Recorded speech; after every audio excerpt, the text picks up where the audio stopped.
Hi, welcome back. I'm your host, Rich Weber, with the Florida Aviation Network, and we're broadcasting in the clear from the Howard Hughes exhibit in the Florida Air Museum at Sun and Fun 2013. And with me today, I have Billy Henderson, the former founder of Sun and Fun, and also Patty Wagstaff and Debby Gary. Welcome. Thank you. Nice to be here. We're glad that you could be here and talk with us. We've been just talking with Billy and talking about some of the history of Sun and Fun, where it's come from, and he knows all about it. He knows a lot about it. He's made a lot of friends, and really had quite an interesting life. Yes, he has. He's inspired a lot of us. He's wonderful. Well, Patty, you've got quite a bit of history to talk about and tell us about, and it's quite some great accomplishments. And, Thank you. You too, as well, Debbie.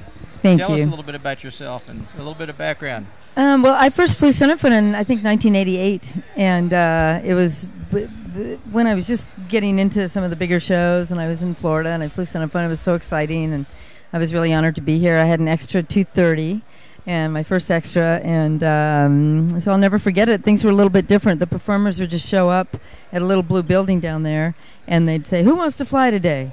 And really? We'd raise our hands, and they go, "Okay," and they try to fit us in. They go, "Well, we don't have room. We'll fit you in tomorrow." Okay. Now it's very different than that. You have to be, you're invited, and like any air show, and you're given certain days and so on and so forth. And little time slots and everything. What about, how did you get started flying?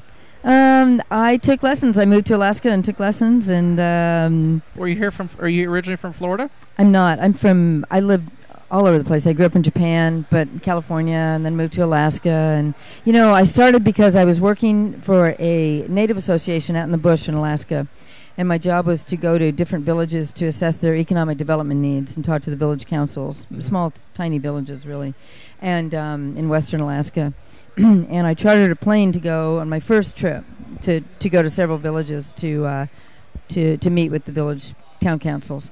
And on the first leg of the first trip, we crashed, and the pilot didn't use full length of this muddy runway, and we flipped upside down and crashed at the end of the runway. And that's when I really decided I need to learn. This is something I can have more control of, right? Yeah. Doing it yourself. So nobody got hurt, but anyway, so that's how it started. Wow. Cool. The only time. The only time I've crashed. So then how'd you move then from, I guess you learned to fly, and then how'd you get interested in aerobatics? I was always interested in aerobatics. My dad was an airline pilot, and I'd never been to an air show or seen it, but I always wanted to know what aerobatics were like. And so after I learned to fly, I kept looking for an aerobatic teacher, and there wasn't anybody in Anchorage. And finally, this woman started, teaching. And then I went to an air show and went to a competition and said, "That's what I want to do." So I tried it, and then, one thing led to another. And the rest is history. Yeah. So well, so it's been great. It's kind of, they always say follow your passion, and I kind of don't like that phrase because it seems a little simplistic because you don't always know what your passion is. Sure. But in my case, it was absolutely true, and I went with the path that made me the happiest. It hasn't been the easiest, but what is sometimes with things that are worth it, right? But I wouldn't change anything. So cool. Yeah. So what all? I guess you've got some great accomplishments. You've been traveling all over the world. Yeah, I've been very lucky. Doing aerobatic shows and some of the teams that you've been on. And been on I just saw Kermit Weeks over there. We were on probably 4 or 5 teams together, U.S. aerobatic teams, maybe 6, and flew a lot together. So when did you start flying aerobatics? I in about 1983 or 4, about that. Took lessons in. So how many shows would you say you've done now? Air shows? Yeah. Gee. That's not going to be an easy question. Say 25 years, average of 15. That's really conservative a year. So probably about, I don't know, 600 shows, 700 shows maybe. That's a lot of shows. That's a lot of experience. What do you think? about that? How many shows have you flown? Thousands? Hundreds? Well, I started flying air shows in 1971. 1971. And the air show business was very small then. Yes. Show up and ask to fly like that? No, not really. I mean, yeah, at a place like Sun and Fun, which didn't exist at that point. Oshkosh was that way. But no, I mean, we'd fly somewhere between 20 and 30 shows a year because there weren't very many of us. So. What'd you start out flying? You mean in air shows? Yes. Started flying in Satabria, and I was in my 20s, and a man from Florida named Jim Holland taught me air show flying, mentored me, and he chose me so we could have a formation act together.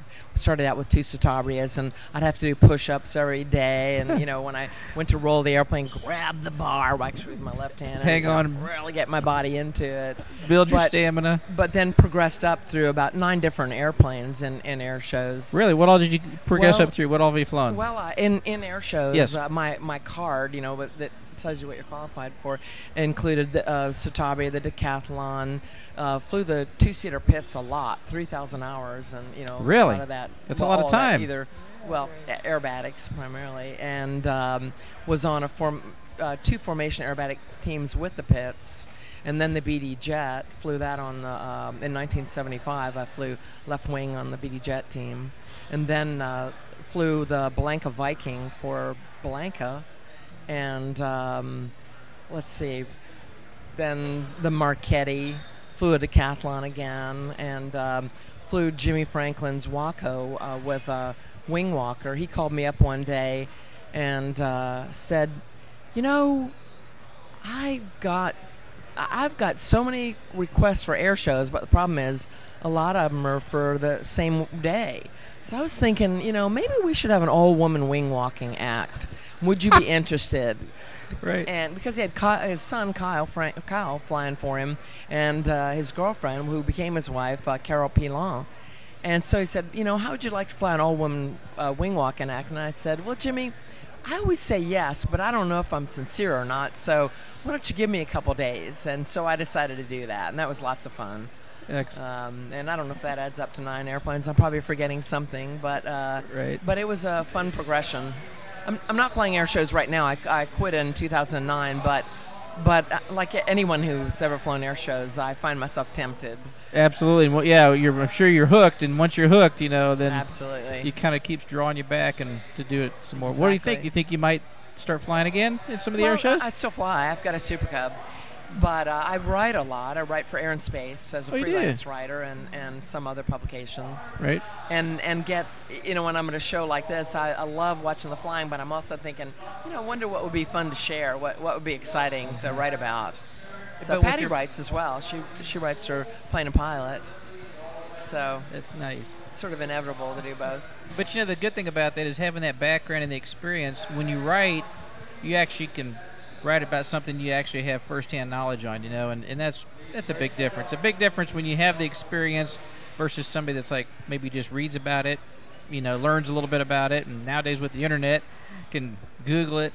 It's not the same as having the experience. So that's priceless. And I'm sure Patty has had the same experience that I've had, where people would interview you and they knew absolutely nothing about what they were talking about. So you'd either have to coach them, or they would write something that would be, oh my goodness. And it's not quite what it really so is. It's fun to be a writer who knows what to ask, and also knows when you should ask more. And lots of times people forget you're a writer because they already know you, and you get talking about flying, and you just get great stuff from them. So, you know, I call it mining for gold. Right, you got to keep searching and keep digging, right? Absolutely, yeah. Right. Well, what kind of projects have you got going on now? Well, I don't usually talk about what I haven't done yet because that could be a surprise. Not only will some of the writers steal it, but I hate to take the creative energy off of it. But I have a story coming out in Air and Space in the next issue that's about grunts, the ground crews. And I've written a lot of stories about other airshow pilots and things like that. So, but I have a few things in the works. So. Excellent. What of the aerobatic planes? What was your favorite? A lot of people say this. Whatever one I happened to be flying at the time. There's not a polite phrase for it, but I just love. Because they all have different they're like people. Mm-hmm. You know, I might think about one of them. I have so much time in the pits. I have so many happy memories in the pits. But the Marchetti, which I guess I didn't mention the Marchetti, that was the last one I flew in shows. That airplane is so elegant. And I'm not usually jealous watching somebody else fly, but I was watching somebody the other day, and I was thinking about flying the Marchetti and thinking about what I would have done right there. And I mean, that's silly, but right. But yeah, you know, certain airplanes really match your personality. And when I was young, it was a Pitts, and now that I'm a little bit older, it's maybe something like a Marchetti that's real graceful. Mm-hmm. So, but I love them all. Good. What about you, Patty? What was your favorite one so far? Well, I love the Extra because it's strong and lightweight and I know has you spent great a lot of time in performance. that. Yeah, you know, I love to fly other planes and demo other planes in air shows, and I've flown a few, but there's nothing quite like an airplane that you can do anything in, anything you can think of. It'll do it, and it's strong enough to strong do it. And safe, and you don't have to worry about too many G's or hurting the airplane. It's stronger than I am, so but not every plane's like that. You have to really be watching the G's and the G meter and not pull too hard and not go too fast, things like that. Kind of being aware of the limitations of it. The limitations are really important. Yeah, it's very important. Yeah, but the Extra is pretty limitation. The envelope is pretty big. Yeah, it's really kind of still leading the industry, isn't it? It really is. I mean, it just doesn't have any dark corners, or it's a very honest airplane. It's very strong, so they say it's kind of plugged right into your brain. When you fly it, it's pretty cool. Yeah. Is there any? Do you see any competitors that are coming out that can compete? Competitors meaning manufacturers that are going to be competing with the Extra to maybe try to take the market, or? Well, I don't see any right now, but there's a German company, I can't think of the name of it right now, that built an aerobatic plane. I'm not sure how well it's doing. And but I don't know that there are any really direct competitors. New Extras aren't cheap anymore. They were never cheap, but they're quite expensive for a new one, and so people get other planes. Now the MX is a really great airplane. It's very lightweight. It's lighter and better power to weight ratio than an Extra has. So some of the aerobatic pilots choose that one. That makes it a tough competitor then. It's a very but it's not it's a great airplane, but it's not a factory built airplane like the Extra, and so it's there's pros and cons to both, I guess. Yeah, I suppose so. Yeah. So that's your I guess plane of preference is the Extra, isn't it? Yeah, it is. Yeah. Pretty much what you're flying. Are you? Yeah. What's going on with the show here with you? I flew the show yesterday, and I'm going to fly tomorrow, Saturday. Excellent. And so, yep. Good. And doing a lot of other things. Do you? Yeah. So like this, talking to you, and there's a lot seeing of people friends like Billy, and Debbie and I started a yoga program here. Yeah. Well, that's we didn't think we'd talk about it here to the FAA, but here we're doing it. But because you're here all week in the campers. There's no place to exercise, and even though you're walking, and I think it's gone pretty well. It's every morning at 8 a.m. at the pavilion. Good. And we talked to Lights, and he said, "Yeah, go ahead and try it. We'll see how it goes." And so, it's been really fun. That's a good thing, but there's a lot of things that's fun and fun, and like Billy said, the airplanes are kind of the common denominator that brings everybody together. Yeah. But you make a lot of friends. Yep. And part of that is meeting new people that maybe wanted to get some exercise in, So I think it's a great idea. Yeah. So it's all that's complimentary, Yep. Sort of. So yeah. Excellent. What's coming up in your schedule for the air show season then? Let's see. Well, I've got a couple more shows coming up this month and next month, and air shows are tough this year because of the sequestration problems and the military team stepping down, and so many shows have canceled. It's so sad. It is. And I just think of all these people that love to bring their kids to expose them to aviation that aren't going to be able to do that this year. It's just really awful. So all of us have lost a lot of shows. It's going to be a tough year for It air will be shows. tough, especially with the like you said, when they the military, the Blue Angels, Thunderbirds, and when they can't perform, then it brings kind of the numbers down, the crowd, unfortunately, and so they just cancel them, really, a lot effect. of them, because they really count on that big, the big gate and concessions and things like that. So it's pretty sad.